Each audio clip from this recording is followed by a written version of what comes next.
What if the people you trusted most were the very ones destroying everything you built? Jared Foster wasn't just walking into a garage that morning. He was walking straight into a betrayal, and no one was ready for what he was about to uncover. Jared Foster pulled his hoodie tighter against the early morning chill, standing across the street from Garage 3. His company's name gleamed faintly above the building, the neon flickering like a heartbeat running out of rhythm. He swallowed hard. 5 years. 5 years since he inherited Foster Automotive. 5 years since he swore he'd keep his father's legacy alive. And now, complaints are piling up.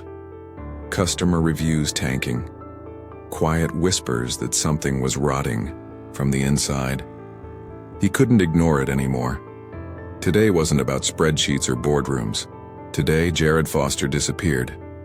In his place stood Joe, a scruffy drifter looking for work. No one inside would recognize him.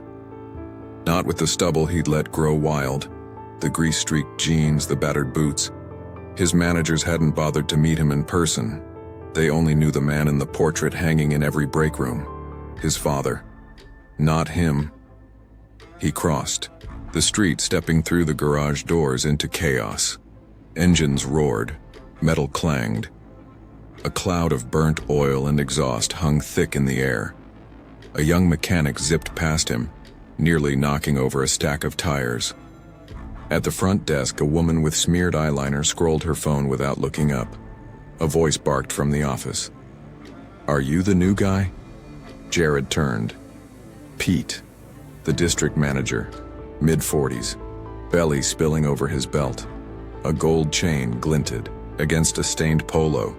The man he had trusted to oversee 3 locations. "Yeah," Jared said, pitching his voice lower. "Joe." Pete barely glanced at him. "Grab a shirt. Shadow someone. Don't screw up. No introduction. No welcome. Not even a waiver." The first crack. Jared found a wrinkled work shirt in a box near the bathroom, pulling it over his hoodie. The mirror above the grimy sink barely reflected him through the filth. He wiped a circle clean, stared at his own eyes. "You ready for this?" he whispered. No answer, just the sound of impact wrenches firing off in the bays. When he stepped back onto the floor, a young woman caught his eye. Dark hair yanked into a ponytail, grease streaked across her cheek, her hands working a rusted suspension like a surgeon, in the middle of triage. "Hey," Jared said, approaching carefully. "Mind if I help?" She didn't look up. "You, Joe?" "Yeah." "Grab that light. Hold it steady." As he positioned the light, he noticed her tools, worn to the bone. A wrench bent out of shape, a ratchet literally taped together. "These tools, aren't they dangerous?" Jared asked quietly. She snorted without humor. "Try telling management that. Been filing requests for replacements for months. They tell me to make it work." Jared watched as she tightened a bolt with a cracked socket. If it slipped, it could shatter her hand. Another crack. He clenched his fists. His father had built this company on one rule. Take care of your people, and they'll take care of the customers. Somewhere along the line, that promise had been broken. "Brooke!" Pete's voice thundered from the office door. "Get that car out, and you, Joe, clean up Bay 4. Don't just stand there like an idiot." Brooke shot Jared an exhausted look, wiped sweat from her brow, and got back under the car. Jared swallowed his anger and grabbed a broom. As he swept, he watched, and what he saw confirmed every sinking suspicion. Mechanics are using a busted gear. No gloves because supplies were empty. A kid is getting yelled at for asking for water. Customers are waiting hours without updates. Vince, another tech, was leaning against the wall, scrolling his phone while an old woman paced anxiously by. The counter, no leadership, no respect, no safety. It wasn't understaffed. It was undermined. By the end of the day, Jared's hands were raw from scrubbing oil off the concrete. His back ached, his stomach churned, but his resolve, solid as steel. Tomorrow, he'd dig deeper, because If Pete was the infection, Jared needed to find the root. Jared showed up before sunrise, standing under the flickering neon sign as mist rolled across the asphalt. The garage was still asleep, but inside he could already feel the tension simmering under the surface. Brooke limped through the entrance 10 minutes later, her ponytail messier, her eyes heavier than yesterday. "You all right?" Jared asked, watching. Her favor one leg. "Rolled my ankle last night," she muttered. "No time to ice it, gotta keep up." "You should rest." Brooke shot him a tired grin. "If I fall behind, they dock my hours." Jared clenched his jaw but said nothing. Pete's voice bellowed from the office. "Joe, get your ass in here." Jared obeyed, stepping into the cramped office where Pete leaned against the desk, arms crossed, gold chain glinting in the harsh fluorescent light. "Listen up," Pete said, voice low and conspiratorial. "We've got inspections next week. You see anything messed up, you keep your damn mouth shut, you hear me?" Jared measured every word carefully. "Sure." Pete jabbed a finger into Jared's chest. "You're lucky to have a job here. Don't screw it up." As Jared left the office, his pulse pounded in his ears. In the garage, things spiraled fast. Vince ignored customers waiting at the desk. Brooke worked through her limp, her hands trembling as she tightened bolts. Tyler nearly dropped a brake caliper because he hadn't eaten all day. It wasn't a staffing issue, it wasn't even laziness. It was deeper, a culture of silence, a system built on fear. By midday, Jared had watched Brooke handle 3 cars alone while Vince scrolled through his phone. Pete barked orders from his office and customers paced in frustration. Then it happened. A woman in her 60s brought in an old minivan. She waited patiently for 2 hours, sipping lukewarm coffee, until she finally approached Pete near the office. "Excuse me?" she asked quietly. "Is someone able to check on my van?" Pete barely looked up. "Maybe if you didn't drive a junk heap, you wouldn't need so much work done," he said, loud enough for the entire garage to hear. The woman's face crumpled. She turned and hurried toward the door, blinking hard. Something inside Jared snapped. He stepped forward, voice steady but sharp. "Hey, that's not how you talk to customers." Pete turned slowly, a grin spreading across his face. "You got a problem, Joe." Jared pulled the work shirt over his head, tossing it onto the floor. "Yeah, I do." The entire garage froze. "I'm Jared Foster," he said, his voice cutting through the stunned silence. "I own this company." Brooke's wrench clattered to the floor. Tyler's mouth fell open. Vince dropped his phone. Pete's face turned pale, then blotchy red. "You're full of it." Jared pulled out his wallet, flipping it open to his ID. He held it high for everyone to see. "I built this company with my father, and what I see here isn't what we stand for." Pete opened his mouth, but Jared cut him off. "You're done. Pack your things. You're fired.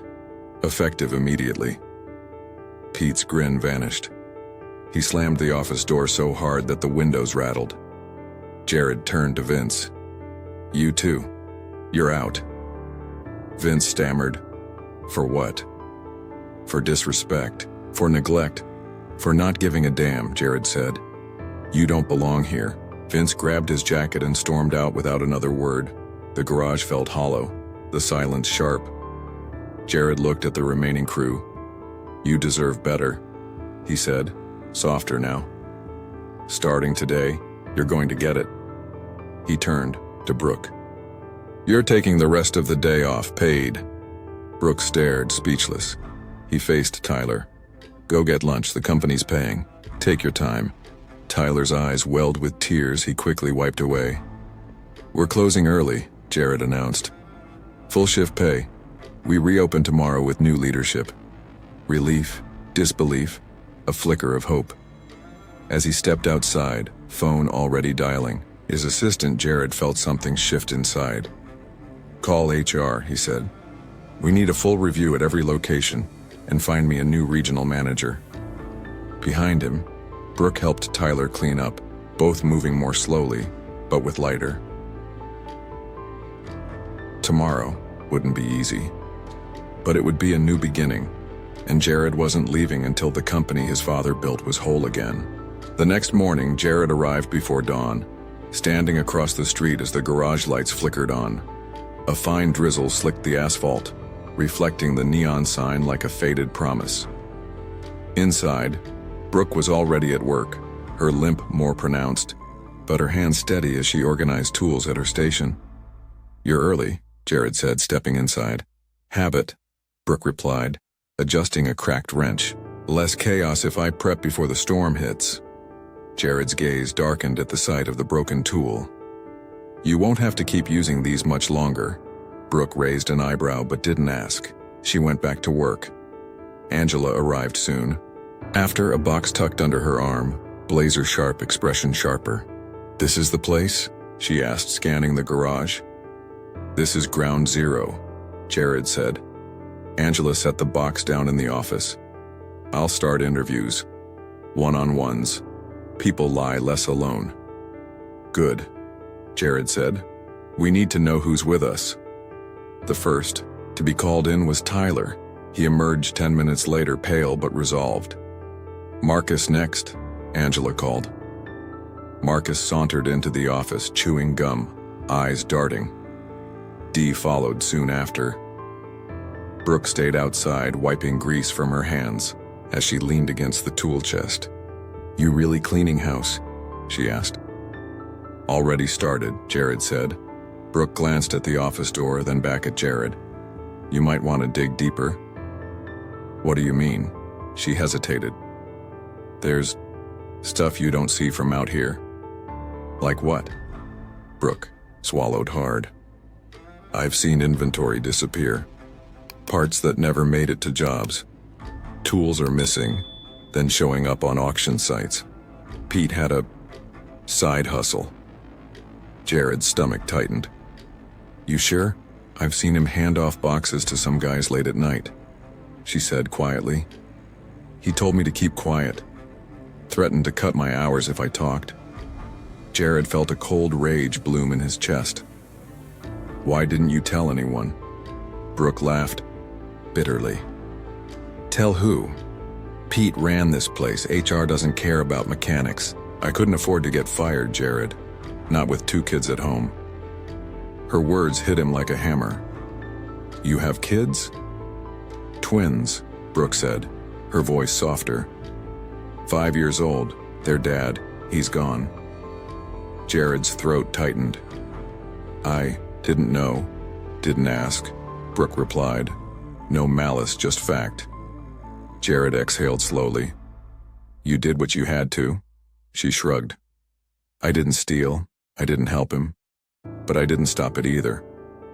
Jared looked at her. Really, looked. The exhaustion, the quiet defiance, the weight she carried alone. "You're not the problem," he said quietly. Angela stepped out of the office, her expression grim. Marcus and Dee both admitted they'd been turning a blind eye. Marcus even bragged about skimming off the top. Jared shook his head. "They're out, effective immediately." Angela nodded. "There's more. Pete wasn't just stealing parts. He was moving whole shipments through fake invoices. We'll need legal involved. Call the lawyers," Jared said. "And Angela, call the FBI." Angela's eyebrows lifted. "You're serious? I want every box traced, every transaction audited. We're not just cleaning a garage, we're tearing out rot." Angela nodded once, sharp and approving. "I'll make the calls." Jared turned back to Brooke. "You're staying," he said. "But not just as a mechanic, I want you to help lead this rebuild." Brooke blinked, stunned. "I'm not management material." "You've been holding this place together with duct tape and grit," Jared said. "That's more leadership than most titles." Brooke swallowed hard. "Why me?" "Because you never gave up," Jared said. "Even when nobody deserved your loyalty." For the first time, Brooke's lips curved into a real, if tired, smile. "Then, let's fix this place," she said. Jared nodded. "We will." The FBI agents arrived 2 days later, their dark suits a sharp contrast against the oil-stained floor. Jared stood beside Angela as they watched the agents sweep through the office. seizing boxes of invoices, computers, and hard drives. Brooke leaned against the tool chest, arms crossed, watching quietly. "You okay?" Jared asked. Brooke gave a dry chuckle. "Never thought I'd see feds in my workplace. Guess I shouldn't be surprised. They're not here because of you," Jared said firmly. "Maybe not," Brooke murmured, "but I was still part of it." "Not by choice," Jared corrected. One of the agents approached, clipboard in hand. "Mr. Foster, we're going to need full access to the warehouse records. There's evidence Pete wasn't acting alone." Jared's jaw clenched. "You think this goes higher?" The agent nodded grimly. "There's a network. Other garages, maybe suppliers. We're following the trail." Jared exhaled slowly. "Take whatever you need." Brooke watched the exchange, quiet but tense. "You really didn't know?" she asked softly. "No," Jared admitted. "And that's what scares me the most." Angela stepped forward. "We've locked down the accounts. The fake invoices stopped today." Brooke gave a small nod. "It's a start." Later that afternoon, Jared called the remaining team into the break room. Brooke, Tyler, a few others who'd stayed loyal despite the chaos. "I won't sugarcoat it," Jared began. "It's going to get harder before it gets better, but we're not closing down. We're rebuilding." Tyler shifted nervously. "What if they don't come back?" he asked, meaning the customers.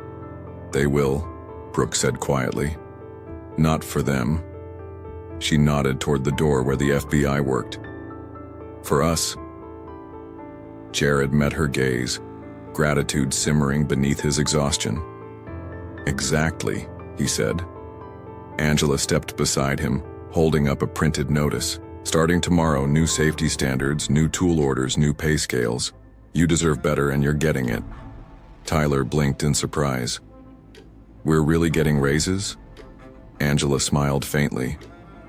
"Not charity, investment." Brooke let out a soft breath. "Feels unreal." "It's overdue," Jared said. The next few days were a blur. Contractors tore up broken floors. Fresh equipment arrived in crates stamped with Jared's family name. The old office was gutted, tandy walls repainted. The garage began to look like a place people could believe in again. But the investigation deepened. Each night, Jared sat in his office poring over reports. The thefts went back years, fake vendors, shadow accounts. The more they uncovered, the bigger the betrayal felt. Brooke brought him coffee late one night, setting it quietly on the desk. "You're still here," she said. "So are you," Jared replied. She shrugged. "Someone's got to keep you from burning out." Jared looked up at her, exhaustion in his eyes but a flicker of hope underneath. "I don't deserve your loyalty, Brooke." "Maybe not," Brooke said. "But you're earning it back." She turned to leave, then paused at the door. "You'll get through this," she said, and for the first time in weeks, Jared almost believed it. The phone call came late, so late that Jared almost didn't answer. "Jared?" Brooke's voice was tight, shaky. "I'm here," he said, sitting up in bed. "What's wrong?" "I need to tell you something," she whispered, but not over the phone. 10 minutes later, Jared stood outside Brooke's apartment building, the streetlights casting long shadows over the cracked pavement. Brooke opened the door, eyes red-rimmed, hair pulled back hastily. "Come in," she murmured. Inside, the apartment was small but tidy. 2 sleeping bags lay in the living room. On the wall, a framed photo of a man in a military uniform. Jared's gaze lingered. "Your husband?" he asked gently. Brooke nodded, swallowing hard. "David. He was killed overseas 3 years ago." Jared said nothing, letting the weight of the revelation settle. She sat down at the kitchen table, hands trembling. "I lied to you." Jared's stomach tightened. "About what?" Brooke took a shaky breath. "About Pete. I wasn't just following orders. I helped him. I signed off on shipments I knew were fake. I looked the other way. I took the extra cash he gave me. Silence. Jared's pulse hammered in his ears. Why? She looked up at him, desperation raw in her face. Because I had no choice. After David died, the bills stacked up. The insurance barely covered the funeral. Then the medical debt came, then the car broke down, and Pete, he knew. He offered me bonuses. Told me if I didn't play along, he'd cut my hours or fire me. I couldn't lose this job, Jared. My kids, and they need me. Her voice cracked. Jared leaned forward slowly. Why tell me now? Brooke wiped her eyes with her sleeve. Because I thought I could live with it. But when I saw you fire Pete, when I saw you cleaning the floor yourself, I realized I was on the wrong side. Jared exhaled, rubbing his face. Brooke, this isn't a small thing. I know. Her hands clenched into fists. And I'm ready to face whatever's coming, but please, don't let them blame Tyler. He didn't know. He's just a kid trying to survive. Jared stared at her for a long moment. You're willing to testify? He asked quietly. Brooke nodded, fierce despite the tears. Yes. Jared stood, pacing the small room. His mind spun. Betrayal, guilt, relief, resolve, colliding inside him. I won't lie to you, Brooke, he said. The feds are going to want answers. They'll need everything you've got. Then they'll get it, Brooke whispered. Jared turned back to her. I can't erase what's been done, but if you're willing to help fix it, I'll fight for you. Brooke's lips trembled. You'd do that? You're a damn good mechanic, Brooke, and a damn strong person. You didn't steal out of greed. You survived. There's a difference. Brooke's shoulders shook as she broke down, silent tears spilling over. Jared placed a steady hand on her shoulder. We're going to get through this. Outside, the wind howled against the windows. But inside, a fragile trust, reborn from ruin. The next morning, Jared walked into the garage with a different weight on his shoulders. Angela was already there, clipboard in hand, reviewing a shipment of tools. Angela, Jared said quietly, pulling her aside. We need to talk. Her sharp eyes locked on him immediately. What's going on? He exhaled. Brooke came clean. She was helping Pete. Under pressure. There's a bigger game here. This isn't just stolen tools or petty theft. Angela's jaw tightened. How big? Big enough that I want the FBI involved. Angela nodded slowly. Then we call them. By noon, 2 plainclothes agents arrived, Agent Keller and Agent Ramirez. They carried quiet authority, speaking in clipped tones as Jared explained everything. Brooke sat across from them, pale but steady, recounting every transaction, every forged signature, every whispered threat Pete had made. She was their mule, Jared told them afterward, his voice low, but not by choice. Agent Keller jotted notes rapidly. We've been tracking similar theft rings in the region. Looks like your guy Pete wasn't freelancing. He was moving parts into a pipeline. We've seen these before. Auto parts, catalytic converters, entire engines, stripped and resold. Brooke swallowed hard. He mentioned someone named Ray. I never met him, but Pete always said Ray wants it fast. Keller's pen froze mid-sentence. Ray Delgado? Brooke hesitated, then nodded. That sounds right. Ramirez exchanged a glance with Keller. We've been after Delgado for years. You've just opened a door we couldn't kick down. Jared leaned against the wall, processing this. What happens to Brooke? Keller looked at him, unreadable. She's cooperating. That counts.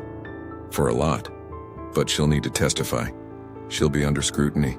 And she'll need protection. Brooke's hands twisted in her lap. I'll do it. Just promise me. Promise me my kids won't lose their mother. Keller's expression softened slightly. We'll make sure of it. As the agents left to coordinate a broader sting operation, Jared turned to Brooke. This isn't the end. Brooke, It's the beginning. She gave a weary smile. Feels like the end of the line for me. No, Jared said firmly. It's the start of a new chapter. Angela approached quietly. We're going to clean this mess, but it'll take time. Jared nodded, his gaze drifting across the garage. Then let's get started. Over the next few days, the FBI worked quietly, placing surveillance, tracing shipments, and interviewing staff. Brooke kept working, head down, steady as ever. Despite the pressure, Jared noticed something changed. The crew, those who remained, started trusting again. Tyler watched Brooke with newfound respect. Customers began returning slowly but surely, drawn by word of mouth that something changed. And at the heart of it, Brooke stood taller. Her limp faded, her eyes steadied. Every tightened bolt, every balanced tire was a small reclaiming of dignity. One evening, Jared found her in the break room staring at a photo pinned to the bulletin board. It was an old picture, his father shaking hands with a smiling mechanic from years ago. He built this for all of us, didn't he? Brooke asked softly. Jared nodded. He did. Brooke turned to him, voice quiet but firm. Then let's make it worthy again. Outside, the sun dipped behind the hills, casting long shadows over the lot.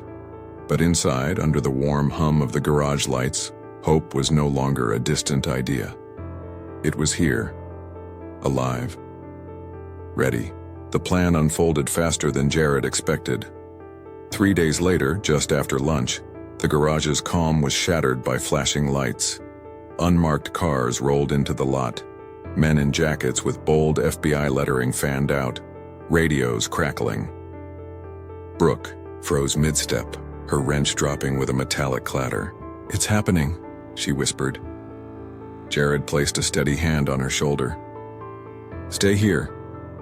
Agent Keller approached, nodding sharply. We've got Delgado on a meet 2 blocks from here. Pete's already with him. Today's the drop. Jared saw. Heart thudded. Are you sure? Keller gave a grim smile.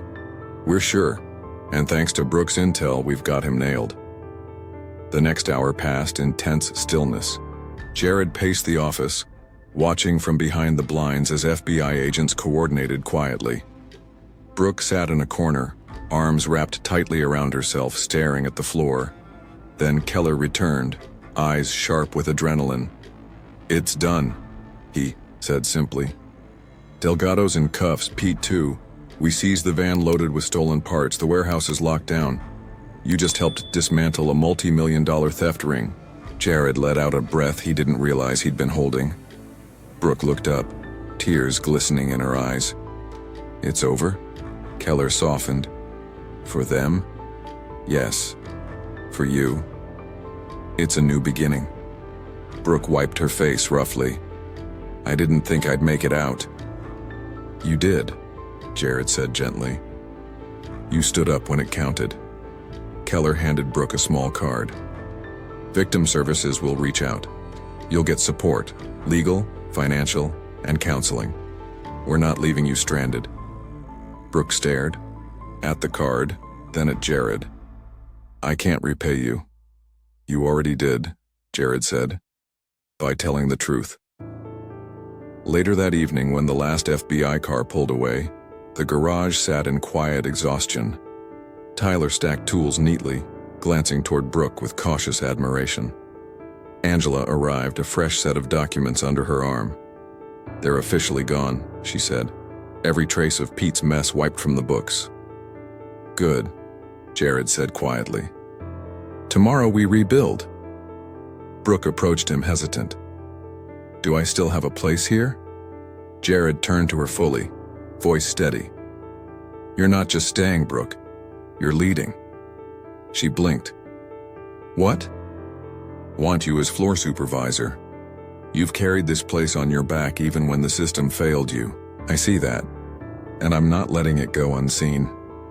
Brooke's lips trembled, then firmed into a determined line. I won't let you down. I know you won't, Tyler called from across the garage. "Brooke, we're out of brake cleaner. Again." Brooke chuckled hoarsely, already stepping back into her role. "On it, kid." As Jared watched her walk away, stronger, steadier, unbroken, he felt something settle deep inside. This wasn't just about saving a business. It was about saving people, and tonight, as the lights dimmed across the garage, Jared knew this was no ending. It was the beginning of something worthy, something true. A week later, the garage opened under a new sky. The neon sign flickered no more. It shone bold, steady, casting clean light onto fresh pavement. The smell of oil was still there, but beneath it lay something new. Hope. Inside, every station gleamed. New tools lined the walls. Safety posters hung crisp and clear. The waiting room no longer sagged with broken chairs. It smelled faintly of fresh paint and brewed coffee. Brooke stood by the service desk, clipboard in hand, wearing a navy work jacket with a stitched name tag. Brooke Cortez, floor supervisor. "Morning, boss," she greeted as Jared stepped in. He grinned. "Looks good on you." She glanced around, pride softening her tired eyes. "It feels good." Tyler hustled past, arms full of fresh inventory. "Brooke, the supplier's early. Want me to double-check the delivery?" "Already ahead of you," Brooke called, flipping a sheet. "We're running tight but clean. No more leaks." Jared leaned against the counter, watching her orchestrate the floor with quiet authority. He had no doubt. She was born for this. A customer approached, a woman in her 50s, keys jangling nervously. "My brakes have been squeaking. I was told to come here." Brooke smiled warmly. "You came to the right place. Let's take care of it."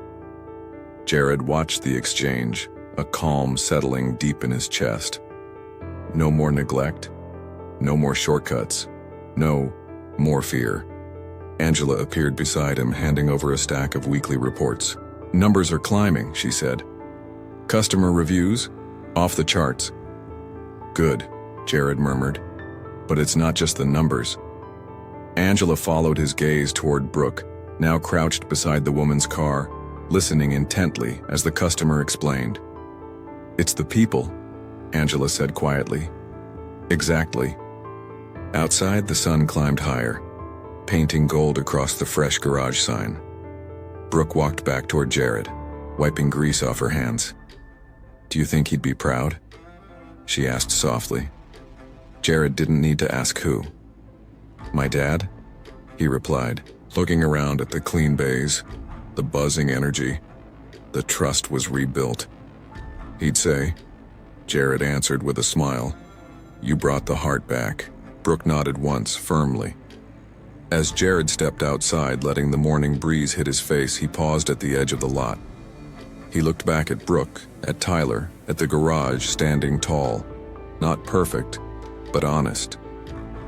He pulled out his phone, typing a note for himself. 1 garage saved, 7 to go, and with that he slipped the phone into his pocket, smiled, and walked forward toward the next fight. Because fixing a business wasn't about profits. It was about people, about second chances, and this time, he wasn't leaving anyone behind. Because fixing a business, it's never just about numbers. It's about loyalty, grit, redemption, and sometimes, the ones you least expect are the ones who'll save it. If this story moved you, even just a little, hit that like button, subscribe, and share it. Because somewhere out there, another Brooke is waiting for her chance.